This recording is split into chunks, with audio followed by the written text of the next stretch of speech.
Hello students, my name is Manish Verma. Welcome to my YouTube channel Infinity Academy of Mathematics. तो आज हम करेंगे chapter number 3 pair of linear equation in two variables. तो देखो, सबसे पहले हम इसका इंट्रोडक्शन पढ़ेंगे। इंट्रोडक्शन के अंदर हम सबसे पहले ये समझ लेंगे कि लीनियर इक्वेशन है क्या चीज़। Pair of linear equation in two variable है चैप्टर का नाम। तो सिर्फ पहले इतना समझ लेते हैं कि लीनियर इक्वेशन क्या चीज़ है। तो देखो, लीनियर इक्वेशन समझ लेते हैं पहले हम। लीनियर इक्वेशन,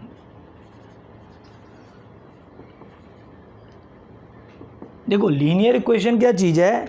एक ऐसी इक्वेशन, मतलब एक ऐसा एल्जेब्रिक एक्सप्रेशन जिसके अंदर जो भी वेरिएबल यूज़ हुआ है उसकी जो मैक्सिमम पावर होनी चाहिए वो क्या होनी चाहिए, 1 होनी चाहिए। जैसे कि हम एक एग्जांपल ले लेते हैं, 1 वेरिएबल के अंदर लीनियर इक्वेशन ले लेते हैं, जैसे ये 2x + 5, ठीक है। इसके अंदर जो वेरिएबल यूज़ हुआ है वो क्या है, x है ना। और इसकी मैक्सिमम पावर क्या है, 1 है। मैक्सिमम पावर 1 है। तो ये क्या हो गया, एक लीनियर इक्वेशन हो गई है। ये मैक्सिमम पावर कैसी रहनी चाहिए, 1 रहनी चाहिए। तो ये एक लीनियर इक्वेशन हो गई। अब देखो, x जो यहाँ पे वेरिएबल यूज़ हुआ है, अब हम वेरिएबल को भी समझ लेते हैं कि वेरिएबल क्या चीज़ होता है। वेरिएबल है क्या चीज़। वेरिएबल क्या होता है, वेरिएबल का मतलब होता है कि वैरी करना।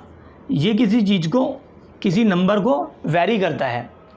वैरी करता है मतलब कोई भी रियल नंबर हो सकता है। इसका आंसर जो आता है जब हम एल्जेब्रिक एक्सप्रेशन में सॉल्व करते थे उसको, ठीक है ना, जब हम किसी भी इक्वेशन को सॉल्व करते हैं तो वहाँ पे क्या आता है, उसका कुछ सॉल्यूशन निकल के आता है। x की कुछ वैल्यू निकल के आती है, कुछ भी हो सकती है। x की वैल्यू हो सकता है कि 2 निकल के आए, x की वैल्यू या 3 निकल के आए, ऐसे ही कुछ भी वैल्यू निकल के आ सकती है ना। तो यहाँ पर ऐसे x की वैल्यूज़ जो निकल के आती है वो क्या होती है, हमेशा रियल नंबर होती है। वो रियल नंबर रहती है वो, ठीक है ना। जो भी आंसर निकल के आएगा वो रियल नंबर होगा वो, ठीक है। रियल नंबर हम समझ चुके हैं चैप्टर नंबर 1 के अंदर। तो देखो, x का मतलब समझ में आ गया। x का मतलब क्या है, वेरिएबल। वेरिएबल का मतलब क्या होता है, वैरी करना, किसी भी टर्म को वैरी करना, ठीक है ना। मतलब x किसी भी नंबर को लेके आ सकता है, किसी भी मतलब किसी भी रियल नंबर को वैरी कर सकता है। वो हो सकता है 2 हो x का आंसर, 3 हो, 4 हो, 5 हो, ठीक है ना। तो मैथमेटिक्स के अंदर वेरिएबल का मतलब क्या होता है, वैरी करना। ओके, तो ये था हमारा लीनियर इक्वेशन। सबसे पहले तो हमने लीनियर इक्वेशन समझ लिया कि है क्या चीज़। देखो, 2 वेरिएबल्स की जो लीनियर इक्वेशन होती है उसकी जो फॉर्म होती है उसको स्टैंडर्ड फॉर्म और जनरल फॉर्म के नाम से जाना जाता है। तो हम फॉर्म देख लेते हैं। वो देखो, स्टैंडर्ड फॉर्म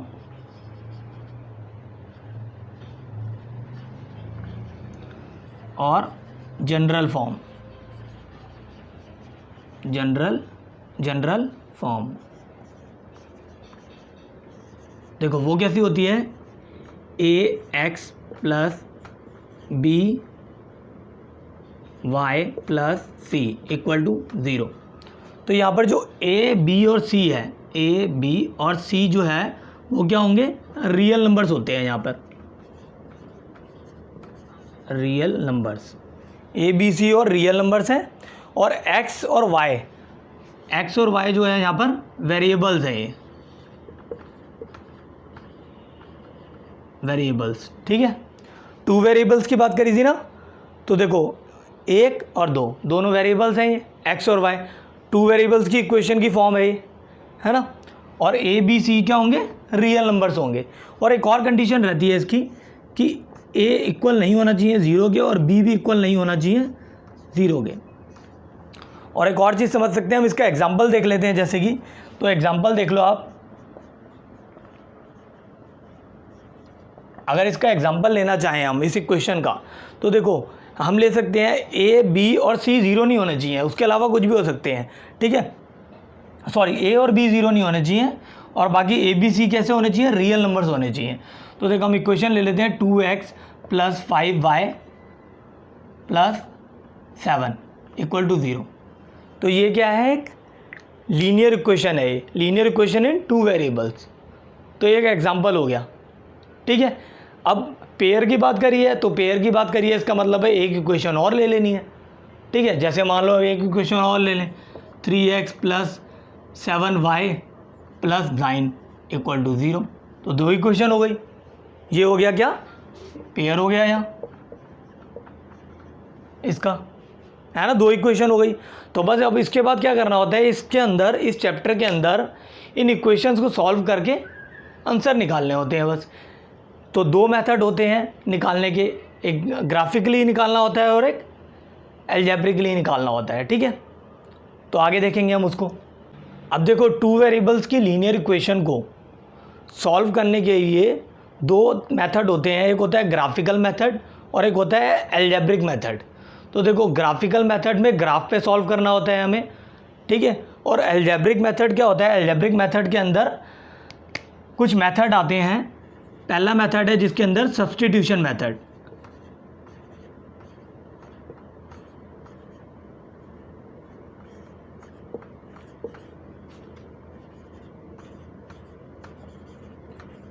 पहला मेथड है सब्स्टिट्यूशन मेथड और दूसरा मेथड है एलिमिनेशन मेथड।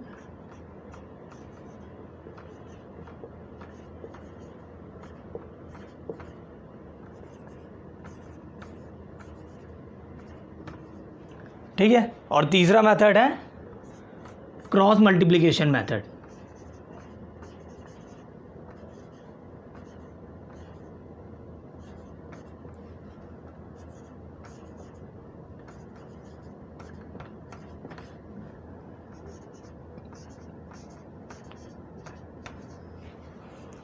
ठीक है, 3 मेथड आते हैं एल्जेब्रिक मेथड के अंदर, सब्स्टिट्यूशन मेथड, एलिमिनेशन मेथड और क्रॉस मल्टीप्लिकेशन मेथड। तो ये जो मेथड्स हैं, इन मेथड्स को हम आगे समझेंगे, ठीक है, इक्वेशंस को सॉल्व कर कर।